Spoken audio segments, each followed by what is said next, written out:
afternoon we're going to have a discussion on how we think the yes-no campaign is going, and also what seems to be coming out of the woodwork is those looking for a Devo Max, which starts to be Devo Plus announcement. Devo Plus, Devo Max. Home rule is what they call it. So we'll start off with you. How do you think it's going? A number of issues that struck me this week on the campaign. One of the first one was I was very disappointed to see David Torrance, the biographer of Alex Salmond, unofficial biographer of Alex Salmond, who is a clear Conservative and Unionist supporter and anti-independence, appointed as assistant director of a Dundee University think tank to analyse the issues around independence. 5 million questions, it's called. Now wait a minute. When I thought about that this morning, I simply reported what was happening because he wrote. David Torrance started a new blog. He started a new blog, and it's called 5 Million Questions. It's got the badge of Dundee University on it. You're trying to make out it's impartial, and yet 5 million questions immediately makes me think fudmonger. I keep saying fudmonger, fear, uncertainty and doubt. As long as you keep spreading enough of it, nobody will vote for anything positive. And that's what 5 million questions, that's exactly that. So I'm sorry, classic. I think Dundee University are really in trouble because whoever leads Dundee University to appoint a rabid unionist the deputy director of your think tank. What a mistake. So there's my first issue of the week. No? My big issue of the week was the Scottish Affairs Committee and the bold Ian Davidson, who managed to turn the elephant in the room, which when they were talking about funding and level playing fields. Now, these are approximate figures and they haven't been decided yet. But what the Electoral Commission are looking for is effectively to give the No campaign approximately 400 million in funding, because you've got the Conservatives, the Liberal Democrats, the Labour Party. 400 million? Sorry, 4 million. Oh, right. You've got the Conservatives, Liberal Democrats, Labour Party, who are all entitled as parties to be funded separately. Then you've got the No campaign, who will be funded. You've got on the other side the Yes campaign and the SNP, who will be allocated funding limits. And he sat there, and it was quite funny because it was a guy, Blair MacDonald, who's the chair of the No campaign, and Blair Jenkins. They were questioning. Neither one are politicians. I didn't see it all, but what I did see was Ian Davidson and everybody else on that committee desperately trying to turn what anybody that understands is a field tilted to the benefit of the No campaign financially into a field tilted against them. So all they could come up with was the fact that the Yes campaign are accepting donations of £500 from people out with Scotland. Right? They've agreed. Well, I'm sorry, now there's an issue that I took seriously and blogged about this week.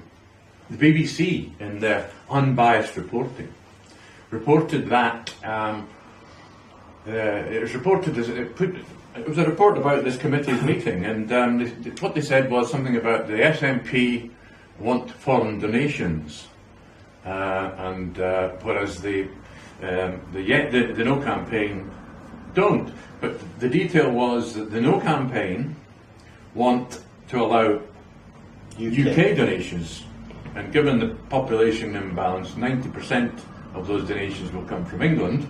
You mean foreigners? And the SNP is actually suggesting that it should only be voters registered on the Scottish electoral roll that should be allowed to donate. Apart from that, they have suggested £500 from foreigners, which would mean £500 maximum from England constituencies. I mean, but what really upset me was the way the BBC didn't point that out. At all. They didn't point out that it's the discrepancy in the reporting. Did you actually watch the questioning? I know, I'm didn't. Well, this came up, right? Specifically, this guy, Blair MacDonald, said, because we believe in the union, will accept donations from the whole of the UK. Now, Blair Jenkins at no point said anything about it when questioned, about accepting foreign donations from outside Scotland. He said to be a £500 limit. I don't expect to get a limit. But this is a huge problem, says Ian Davidson. Right? Massive problem. But at no point was it discussed the imbalance that the Electoral Commission and I think even the SNP government is going to allow to happen. They're not going to turn around and say, right, the Yes campaign has a limit of £4 million, the No campaign has a limit of £4 million, and this is how it's going to be divided up. What they've said is, like a general election, It goes by the parties. right, so that's it. This isn't an imbalance. But the best bit of all was right at the end. Ian Davidson said something to the effect of, well, as this committee is totally partial, Freudian slip, impartial, we will look into these things.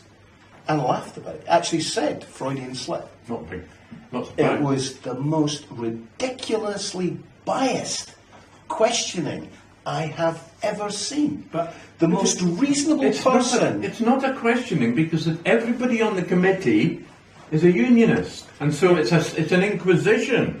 But the most reasonable person sitting there Blair from the Jenkins. unionist side Oh. was Blair MacDonald, in direct opposition to Blair Jenkins. But they sat there and they agreed on things, and it so happened that Blair MacDonald has always supported 16, 17-year-olds getting the vote across the board, not just for the referendum. So that became a non-point. Davison tried to push it, and one of the other committee members tried to push it, and he went, well, no, I've always supported it. I think it's a great idea. I think we should do it for it. Boom, and their mouths were shut. But I have never. I mean, I've watched him before, but it was outrageous. But it's the same. If you bothered yesterday, which I unfortunately did, to turn over to the Parliament channel at 11:30, half an hour before Prime Minister's questions, and discovered it was Scottish questions. Oh, yeah. What a waste of space! How many were in there? And they're all Tories. Right, you're talking about at the start of it. Obviously, they're coming in for Prime Minister's questions. And So it's the all crowd Tories builds and asking builds the and builds. questions. I mean, you had maybe 100 MPs in there, and they're just all rabid unionists. Every single one of them. No, not quite. There's 6 or 7 SNP ones. Have you never- They get ridiculed, laughed at, shouted down. It is appalling to watch. But you don't mean they're actually playing out? Not just these rabid, because it's all about with Tory people. Is it true? that the Well, it's not just Tories. yeah. Oh, I know it's not, but I mean they're the ones that come up prototype. It's when you see these people talking in the Parliament of the United Kingdom, and we're one half of that. And really, when you listen to them, I mean, sorry, you're just you're just this little place up north. We're one half of it geographically. Yeah. And then you get the likes of Ian Davidson. And one thing about Ian Davidson, actually, he's totally honest. I mean, you look at Ian Davidson. Totally honest. Well, in that sense, you know exactly where you stand with him. He's a Neanderthal. He's a misogynistic, separatist, hating. Allegedly. Allegedly. Oh, there's no two ways about it. I trust committee No, clerks. I agree with Trust you. committee clerks. I agree Thanks with you. very much. But it's that whole ways going. What's interested me this week is how it's starting to creep out, and it's the unionists. So when it comes to the Devo Max, this hot Devo Max, Devo Plus, whatever you want to call it, but now they're going to start to use it. I mean, after it was Ken McIntosh, there's been a few, and it's coming from different spots. It's the way to get a no vote is to sit down and tell us what we'll give you after if you give us a new vote. Finally, the union dividend. I mean, just like No, 1979. What you really have to grasp here is this is not Devo Max. This is Devo Devo Plus. Yeah. It's And quite there is- different. And there is no way. It's a little bit more. total red herring. Yeah. And it's a right-wing think tank that's produced it. Yeah. It's a total red herring. It is simply there as a stopper. Of course. That's what it's there for. There is no way that the Liberals, Labour and Conservatives will sign up to it. It won't happen. They'll promise to sign up to it, they'll talk about it. They make. Sorry, I don't agree with that. Given the recent past, say that especially the Liberals, they'll probably sign their names to it. Oh, Right? the Liberals will sign anything and make if it gets them a bit. They'll do it in public. They'll sign this. We promise this. If you vote no, There are not many signatures though since had the Liberals. The only way it'll work but they won't. is if I see Miliband, Cameron and Clegg sign it. That's the only way it'll work. And they won't. And they won't. You mean Mr. Silent? Mr. Silent? I can, if we end up with a no vote, I can hear the first words out of the Prime Minister, be he Labour, Tory, or is it possible Liberal? No. The first words will be, the Scottish people have unanimously voted to stay in the Union, fuck you. That's what will happen. Exactly. Even if it's only a 1%. It won't matter, it'll be a unanimous, therefore. You know? And because all those that didn't bother to go out will obviously be ones that voted no, so, I mean, it's more than overwhelming. You know, it's more than overwhelming.